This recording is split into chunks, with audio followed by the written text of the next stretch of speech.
Alẹ́ni tó ń ṣọjọ́ ìbí. Adenike. Tala lọ́jọ́ ìbí òní o. Mama Deborah. Àníta lẹni tó ń ṣọjọ́ ìbí. Ọmọ oníjẹ̀ṣà ní sẹ́. Ta ló ṣe 60 birthday today? Aya Adewale. Ó ní bọ̀rọ̀ rẹ̀ láyé mi. Orí o. Orí o. Àbítáyà mo ti rí láyé mi. Adenike mo kí o. Orí o. Bí mo tilẹ̀ kéré o, fàánú gbà mí. Ọmọ wọn níjẹ̀ṣà mo kí o. Olóore.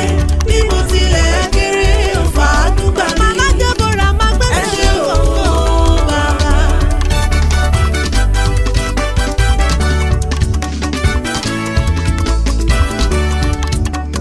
Happy Diamond Jubilee. Èjìrẹ́ ará ìṣògùn. Ọmọ wọn níjẹ̀ṣà mo kí ẹ. Ìmẹ̀sí ilé ṣánilẹ̀.